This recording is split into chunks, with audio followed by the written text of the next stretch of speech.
Kim opens with what sounds like a straightforward policy question about Federal Emergency Management Agency, should it be eliminated or preserved? But that question carries weight because FEMA is not just another agency. It's the federal government's frontline response when disasters strike. Senator Mullin, thanks for coming out here. I wanted to just start. Secretary Noem said in a cabinet meeting about almost exactly a year ago today that we should be eliminating FEMA. Can you commit to us here that you don't support that approach and you wouldn't attempt to eliminate FEMA? As I said, I think it needs to be restructured, not eliminated. I think there is going to be bipartisan support for reforms. I think we all understand that. I mean, we certainly saw a lot of problems when it came to Superstorm Sandy. I asked Secretary Noem to work with us, especially as they were going about their FEMA Review Council. I'll be honest with you, that never materialized. We did not see the kind of engagement here that we're ready to have. We have a bipartisan group of senators that want to come up with reforms. Is that something you can commit to working with us on? Senator, I think all of us that's been either in the House or in the Senate always complain about the outreach of agencies. I will make a commitment to you that I'm going to have the best. It's going to take a couple months to stand it up, but we're going to have a ledge affairs shop that you're going to know who the person is. We're going to work with you, but most importantly, I think everybody on this dais has my personal cell phone. That cell phone isn't going to change. And if you call me, you're going to get a response. If you text me, we're going to get a response. So when we have this FEMA Review Council report finally come out, is that something you'll come to us first and engage with us on rather than just implementing straight out from the executive branch on your own? Senator, I'm pretty sure that you guys set the policies and the mission for FEMA. So for any serious changes, it may take actually policy changes. And I will be in your office talking to you about it. I appreciate that, but we've seen a lot of significant problems happen. For instance, we saw about 2,400 staff cuts at FEMA. And again, we're not talking about the reforms, but we're talking about those that are trying to respond to these disasters every single day. So I wanted to ask if you're confirmed if you will stop these dangerous staff cuts that have reduced FEMA's disaster readiness. Senator, I'm not trying to play politics, but what's been the biggest disaster is not funding them 3 times in a year. However, you know, some of these agencies under the current administration, not some, all of them got very bloated with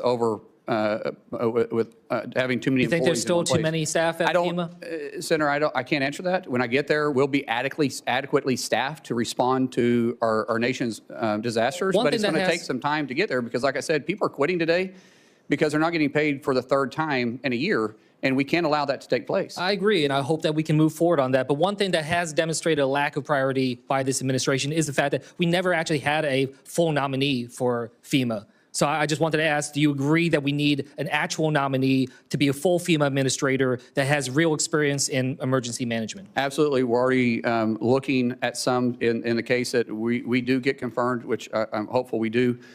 We are making that a priority in each one of our agencies. But you know, the confirmation also has to go through you, and we know. I get it, but at least we can get a nominee before us, and I think that that's something I hope to take away. That is a commitment you'll make. By honestly, by the experience that I've had, which has been an interesting experience, it's a lot to ask someone, and they got to be fully committed. If they go through this process, it's tough. So I would ask you if I do this, give them a fair shake.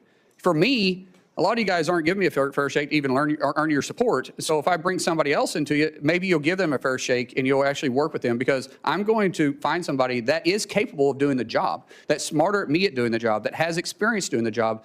But when they come to your office and ask for your support, don't tell them it's politics. Don't say I can't. Don't say that, hey, I supported the previous one, but, you know, I got burned on that one, so I can't support you. We'll trust, but see, just give them a fair opportunity, and you might actually like the person we choose. And look, it's not just about the person. It's about the policies writ large. And then, look, you know, what we saw before, for instance, Secretary Noem had this policy that required her approval for anything that was going out the door, grants, funding, when it over $100,000.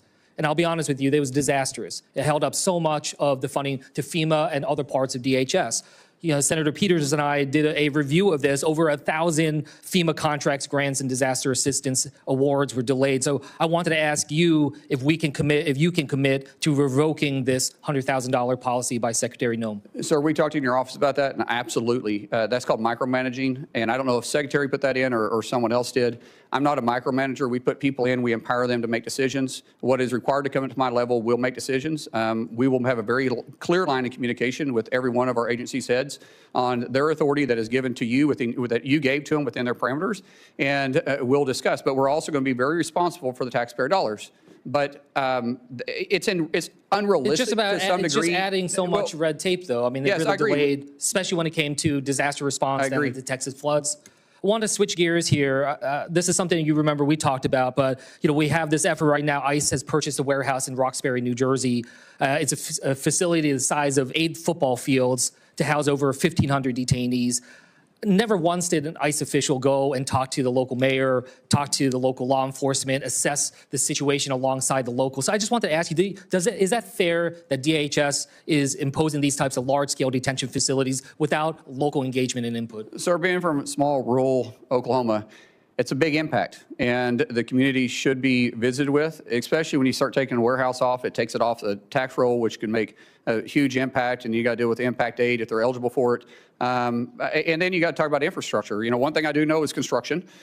When you start talking about infrastructure on these places, a warehouse sprinkler system is much smaller than when you are housing individuals there. And if you say, I think you said the town has 60,000 people, and I believe you said this was Smaller than that. Is it smaller than that? So About 22,000 people, Okay, and of the which the detention center- detainees and the staff there would constitute about 10% of the population of that town. yeah, and realistically, it's not. Most municipalities don't have the capacity in their infrastructure for waste and water. So it's important that we're talking to the communities, and if we're having additional needs, we can work with the cities, we can work with the municipalities, I mean, but we should this town, always for instance, communicate with them. I agree with that. And this town has only 42 police officers, a volunteer fire department. Does that sound like the kind of town that has the resources to take on a warehouse of this magnitude? Sir, I don't know the circumstances behind this other than what you and I talked about. I committed to you when I visited with you in your office. We'll talk. I even said, you and I get on the phone with the mayor.